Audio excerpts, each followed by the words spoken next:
welcome. You're watching Medically Speaking. Joining me is Dr. Ayush Agrawal. He is the Assistant Professor of Neurology from the elite All India Institutes of Medical Sciences. Thank you, Dr. Agrawal, for joining us on NewsX. COVID, of course, is something which many of us today have not really been bothering about. Many of us have thrown caution to the wind. First of all, what would you like to say to those who do not know perhaps about the impact of long COVID, especially when it comes to neurological issues and disorders, sir? So, as you rightly pointed out, some of us have decided that we've had enough, no more social distancing, no more masks and things of that sort. But I would like to reiterate that the fight is far from won. I agree that the severity that we were facing, the dire times that we faced during the first and second waves are no longer there. But COVID is not yet over. And if we all continue to play our part, that is wear masks in a social meeting or in social circumstances, take due precautions, wash our hands, maintain social distancing, all of that will make it a little more easier to get over this epidemic and this pandemic, which is far from over as of now. And as per your second question, neurological complications post-COVID and during COVID are very well known. There are multiple studies that have been published. And I'm sure that anybody and everybody who has themselves had COVID or have had a close family member or a friend have COVID will tell you that multiple problems have been faced, which might range from something as minor as a headache or a loss of smell or taste that many of them faced to something that was as fatal and as problem causing as a stroke or encephalopathy or encephalitis. Yes, and taking this forward, there is a recent study, since you mentioned multiple studies which have happened in the arena, there is a recent study which says that in long COVID, one of the biggest manifestations is neurological disorders, and the disorders seem much more prevalent in adults and then in children. Could you elaborate that study for our viewers and simplify it, of course, for the layman watching the show, sir? Yeah.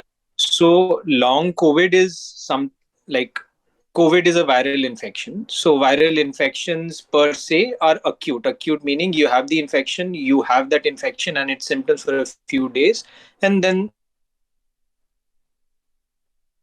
with COVID, we're seeing that a certain subsection of the people who are inflicted with COVID tend to have persistent symptoms that may go on for a few weeks or months, and which has been now coined as long COVID.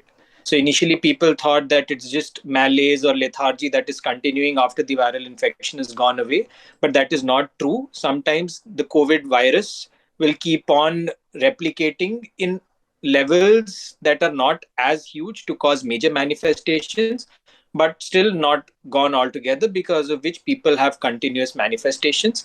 The most commonly prevalent ones are feeling of fatigue, of lethargy. People suddenly feel that we were so active, we used to be working 10, 12 hours a day, but now even if they get up from the bed and do a little something, they will feel breathless, they will feel like they're very fatigued, they need to rest again, they need to sleep again. So that is something very common.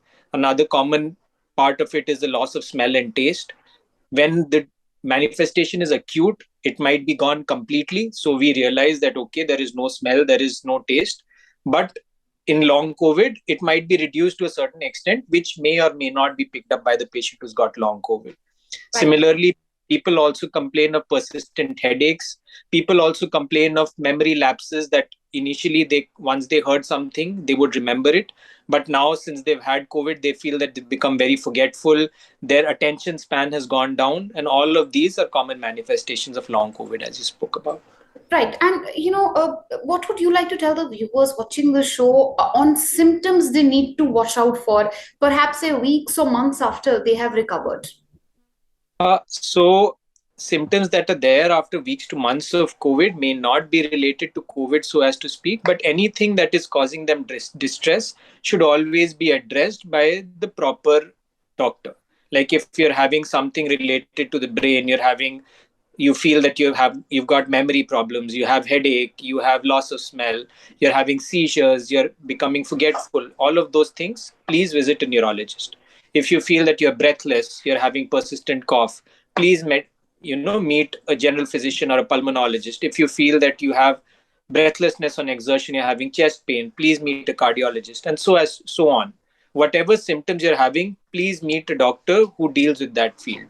Yeah. Don't just sit and think that this is just like that, this will go away, because that can often lead to problems later in life. Right. And speaking specifically about neurological disorders, what are the type of neurological disorders which one can be afflicted with in a post-COVID scenario? Brain fog, you rightly said, loss of smell and memory. That's something which is known to the public. Anything else which you'd like to flag today? So there are a few more things. One is headache. If you're having persistent headache after you've had COVID, please do visit a neurologist. If you feel that you've got extreme exercise or physical ability intolerance, initially you could walk a kilometer. Now if you're just walking for a few hundred meters and you feel that the body's just giving away, please meet a neurologist. There's a syndrome called Guillain-Barre syndrome, which is something that happens after an infection a few days to weeks, and suddenly over a period of a few days to weeks you become completely paralyzed. That is called Guillain-Barre syndrome. A shorthand for that is GBS.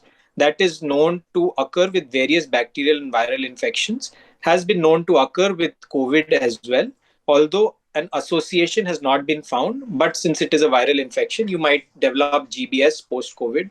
So if you feel that suddenly after COVID and after a few days of recovery from COVID, you're suddenly becoming paralyzed, your legs have stopped moving, you're having difficulty in getting up from the bed, then you're having difficulty in raising your arms, please meet a physician. You might get GBS.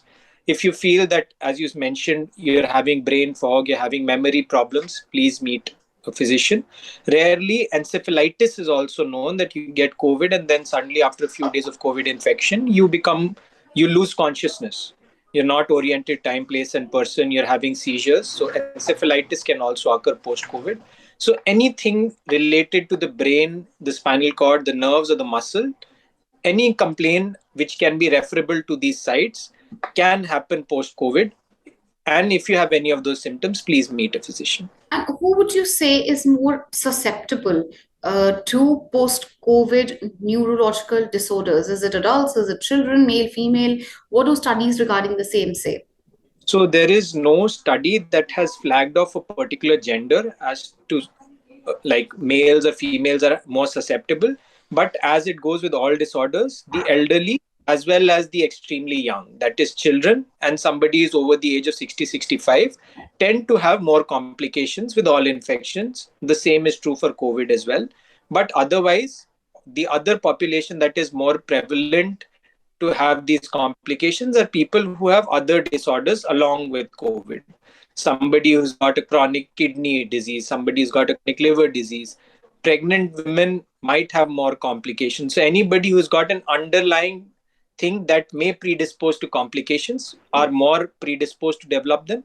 But otherwise, no study has flagged off a new category of people who might develop complications. And have you personally, or in the neurology department of AIMS, have you seen, a large number of patients, or who perhaps reached out to you all with post-COVID neurological disorders? Yeah, very commonly. So our center was managing the two major COVID hospitals of the city. One was the trauma center and one was the Jhajjar center of ours. So we had seen all acute neurological disorders at the point of admission there, and post discharge, all of them, not all of them, most of them are following up with us in the OPD. And we do see a certain subsection of those patients having some disorders. What I forgot to mention is that a lot of psychiatric ailments are being seen in a very prevalent manner post COVID, be it anxiety, be it depression, be it mood disorders. So that is also something that is coming to us very frequently as a manifestation post COVID. Last question, then, before you sign off, Dr. Agarwal. Any message for the people watching the show? So I would just reiterate what I said before. The war with COVID is not yet over, if I could call it a war. And so please do continue to do everything that has been asked for the past few years. Maintain social distancing, hand hygiene, wear a mask, and all of those things. That is the least that we can do.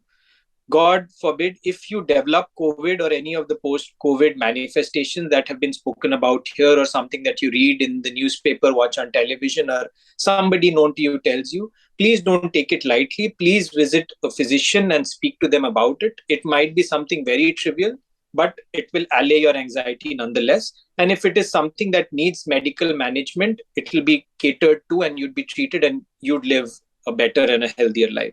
And nothing would make both us as physicians and you as the patient happier. Well, a very pertinent suggestion, of course, for the people.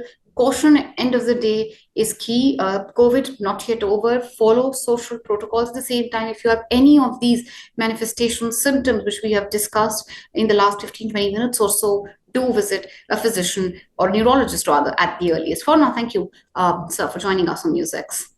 My pleasure. For more such videos, subscribe to the NewsX YouTube channel, hit the bell icon.